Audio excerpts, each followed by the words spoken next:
So Triumph has had a Tiger on the book since 1936, a real kind of long-standing old school model that they've had around forever. In the format that you and I know it, that modern 800cc triple pseudo adventure bike, it's been around since 2010. And it's actually one of the most popular bikes Triumph has done in the last couple of decades. 68,000 models sold since 2010.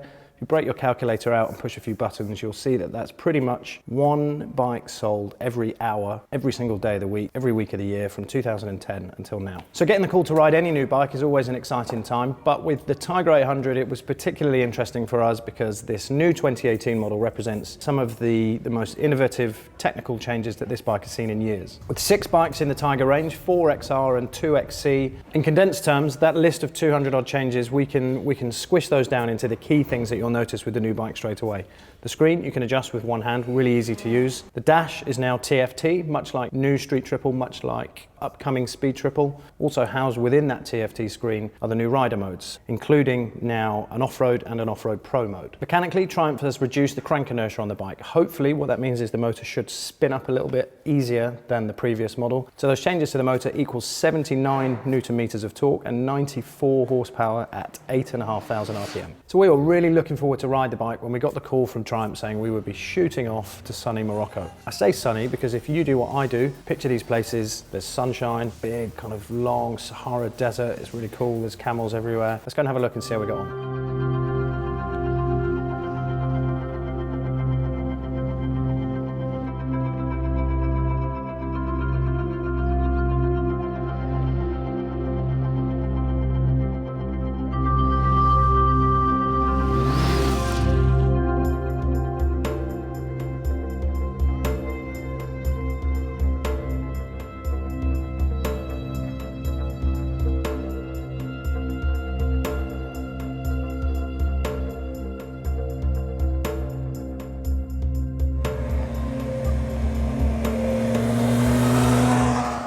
So on the first day, we rode a mix of the 2 bikes, XR and XC, with all road tyres, no off-roading on day 1, and I got the chance to jump between the 2 models. It was weird, I didn't think there'd be that much of a difference, but having a smaller front wheel with the XR over the 21-inch front that the XC has meant that the bike seemed to steer a little bit sharper. It also felt better on the brakes. The XR felt much more responsive to what I was doing to those Brembo brakes than the XC did. Above the snow line in the Atlas Mountains, we had snow, we had slush, we had local kids chucking snowballs at us. Down in the plains, we had kind of fast, open, windswept, quite challenging riding conditions. It finished the last 2 hours of day 1 with a miserable, freezing cold, dark, sideways rain ride back to the Berber tented camp that we stayed in. Now, day 2, all about the off-road.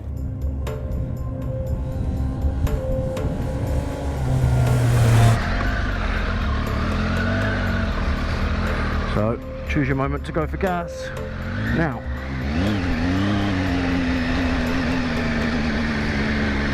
So suddenly our bikes had sump guards, they had engine guards, all factory fit accessories from Triumph. They also had the Pirelli Scorpion Rally tyres, knobbly, proper, chunky off-road tyres. Our ride, when we got to the off-road section, was a loop of about 22 miles. A proper challenging and, for me, really, really engaging and exciting ride. Get the feeling I'm probably barely scratching the surface of what this bike's capable of off-road. But what I can vouch for is that it's capable of making me feel confident. And that's a good thing. So a couple of months ago we rode a Multistrada 950 and a Tracer 900 back to back.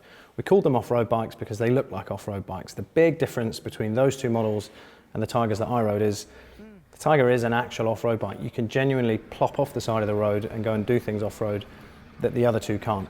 The Tiger 800 XR is actually only £9,100. I say only, it's still a huge amount of money and it is a marginal increase over the 2017 model, but that software that you get, the updates that they've made, they more than justify the £500 increase that you can expect for that bike. It is possible to spend £12,500 on a new Tiger 800.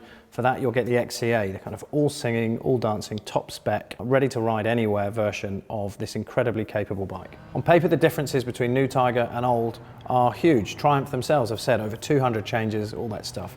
Now I'll be honest and say that back to back you'd be hard pushed if you were just riding the same road ride half an hour a day Aside from those little things like the aero and the new software and little bits and pieces, dynamically, there isn't a huge difference between new and old bikes. But if you're looking for genuine off-road potential in your adventure bike, the difference between this new XC and the old one is massive. Just having those rider modes that you can set as soon as you're ready to go off-road proves and quantifies the value and the price increase between new model and old. So our recent ride in Morocco on the new Triumph Tiger 800 was a great chance for me to try the new Logan jacket from Knox. Aside from that really handy feature that it has where you can unzip from wrist to waist and increase the overall size of the shell so that you can put your armour underneath it, it was a great chance for me to realise how capable the jacket was. I flew out to Morocco expecting sunshine, and what I actually got was freezing cold, snow, wind, sideways rain and everything miserable. Jacket was more than up to the challenge. When things were freezing cold, there was enough room for me to slip another base layer on, and when things warmed up eventually, there was still enough manoeuvrability in the jacket for me to be able to move around without sweating my guts out.